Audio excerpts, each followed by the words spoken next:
dalam keadaan konflik antara bapak dan ibunya, mestinya jangan bapaknya membuat anak itu bermusuhan.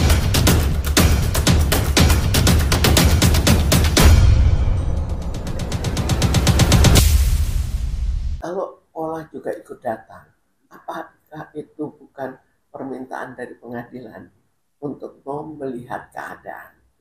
Lalu kalau khusus dari masalah hubungan anak dengan pola maupun dengan baim, kita tahu bahwa belakangan baim itu yang memonopoli memelihara anak, dan dia tidak dengan pola anaknya.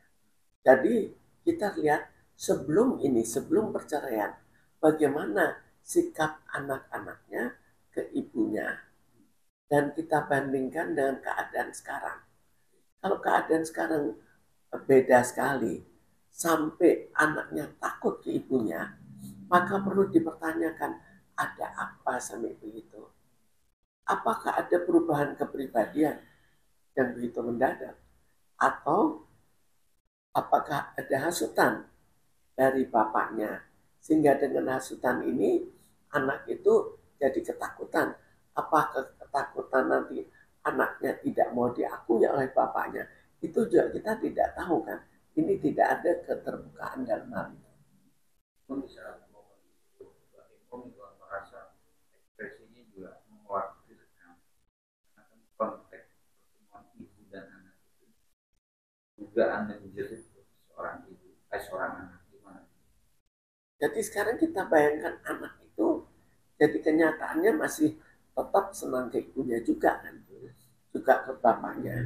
Jadi otomatis bagi siapa yang menginginkan untuk memelihara anak itu, untuk mendapatkan hak untuk memelihara, otomatis akan agak resah kalau didatangkan ibunya, padahal sebelumnya ibunya itu dihindarkan kan dari anak-anak itu.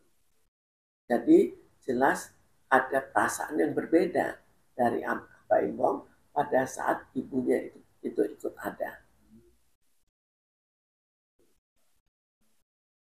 Seorang ibu sendiri melihat anaknya, anggap dugaan agak jauh gimana seorang proses sendiri, atau dari psikisnya sendiri. Dan jelas kalau anaknya sudah agak ketakutan dengan ibunya di depan bapaknya, maka kita juga bagi ibunya, seorang ibu yang masih ingin mendekati anaknya, jelas akan sangat kecewa. Kan dia inginnya seperti dulu juga. Tapi kok tiba-tiba kok berbeda. Tapi analisa penyebab perbedaan itu belum kita dapatkan. Proses sedang berjalan, belum ada keputusan dari pengadilan bahwa keputusan hak asuh anak. Namun dari momen itu, secara mental psikis seorang bayi sendiri gimana? Jadi mestinya karena keinginannya untuk tetap memelihara anak itu, maka secara psikologis kan rada kecewa karena belum ada putusan. Kan inginnya ada putusan, dan putusan itu menentukan bahwa anaknya ikut ke bapaknya. Tapi untuk seorang anak ikut bapak, itu kan ada kriterianya. Karena anak biasanya kalau sudah di bawah umur, otomatis ikut ibunya. Tapi anak itu juga, atau bapaknya itu juga ikut mempunyai hak asuh untuk mengasuh anaknya. Jadi bukan, misalnya ya, seandainya ditentukan ikut ibunya, kemudian bapaknya kan jelas akan punya hak untuk beberapa hari dalam seminggu untuk mengasuh anaknya. Di saat itu pengacara DPH mengasih pernyataan bahwa yang mengurus anaknya itu anggaplah sebagai jiwanya harus jasmani dan rohani itu harus kuat, karena nggak ada masalah. Ya, kalau pengacaranya mengatakan harus kuat, itu memang benar. Tapi kuat itu kan relatif ya. Jadi perlu dibuktikan bahwa misalnya ibunya tidak berhak mengasuh anak karena ada suatu gangguan jiwa. Itu dibuktikan. Dan level bagaimana? Kalau itu tidak bisa dibuktikan, yang mestinya mengikuti pengaturan di mana seorang anak ikut ibunya. Jasmani dan rohani itu dari pengacara itu untuk anak yang untuk mengurus anak apa maksud dari secara mental? Mestinya kalau orang sakit jiwa, ibunya sakit jiwa, maka dia tidak berhak untuk mengurus anak. Tapi harus dibuktikan. Kalau tidak bisa dibuktikan bagaimana? Ini kan proses berjalan dengan waktu yang kita anggap hanya kok lama. Apakah itu ada konteks secara hak asuh anak? Namun secara metodologis anak yang kita anggap belum hidup, anak bukan ke depan. Karena itu dalam keadaan konflik antara bapak dan ibunya, mestinya jangan bapaknya membuat anak itu bermusuhan dengan ibunya, ataupun ibunya membuat anak itu bermusuhan dengan bapaknya. Itu membuat konflik tersendiri. Konflik tersendiri itu membuat suatu gangguan dalam perkembangan jiwa anak. Kalau sudah terjadi gangguan perkembangan dalam jiwa anak, nantinya anak itu tidak tumbuh kembang sebagaimana seharusnya. Jadi akhirnya ada hal negatif yang nantinya bisa muncul di kemudian hari. Apalagi nanti akan kelihatan sekali pada saat remaja.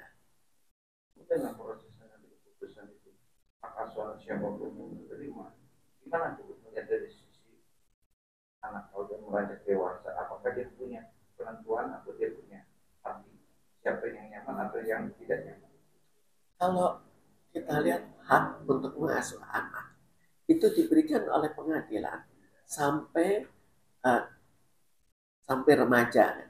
Kalau sudah, anak bisa menentukan sendiri. Dalam proses itu, ya kan dikatakan bahwa yang merasa bebas lah untuk menentukan ibunya sendiri. Konteks itu apa sih Bu yang membuat Mbak ini tuh merasa ya boleh-boleh aja kalau anak untuk menentukan anaknya kalau parahnya nangis atau di depan seorang ibu gimana? Karena itu kita tidak tahu, kita harusnya anak itu dilihat pada saat tidak ada bapaknya bagaimana. Apakah anak itu ketakutan? Itu salah satu kemungkinan. Karena dulu anak itu bisa dengan ibunya secara baik-baik saja. Kenapa kok bisa berubah? Apakah dibuat supaya takut? Atau memang ibunya dulu juga ya tidak terlalu mengasuh anak, itu kan kita tidak tahu. Jadi harus dilihat faktanya, tapi fakta dalam keadaan tanpa dipengaruhi. Tapi persyaratannya, kalau peraturannya, itu kan tetap ikut ibu. Dengan batas bahwa ibu itu sanggup mengasuh anak. Antara lain tidak sakit jiwa. Ini kan proses berjalan apakah si anak itu banyak teman dengan tanggapan dulu kemesraan kasih sayang kuat lah taulah dengan bapak ini sendiri, namun dengan prosesnya kata perjalanan dengan umur itu sudah terserah tidak cukup. Itu yang disayangkan karena seorang anak umumnya akan sangat sayang ke ibunya dan sangat sayang ke bapaknya. Jadi kalau kita membuat permusuhan misalnya bapaknya membuat supaya anak itu bermusuhan dengan ibunya, maka terjadi goncangan jiwa. Dia sayang, tapi dia juga benci karena dipengaruhi. Demikian juga sebaliknya, misalnya ibunya mempengaruhi bapaknya sehingga akhirnya membenci bapaknya. Jadi ada perasaan senang, sayang, tapi benci juga. Itu sangat berat perasaannya. Lebih baik sekalian hanya benci saja sudah. Tapi kok benci dan sayang sekaligus, itu membuat goncangan jiwa.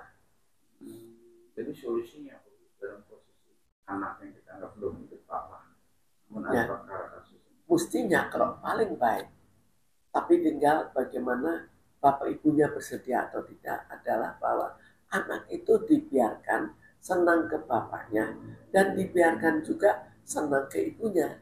Jadi anak itu walaupun ada hal negatif di mana bapak dan ibu bercerai, tapi ada hal positif bahwa mereka tetap bisa diasuh oleh bapaknya maupun ibunya.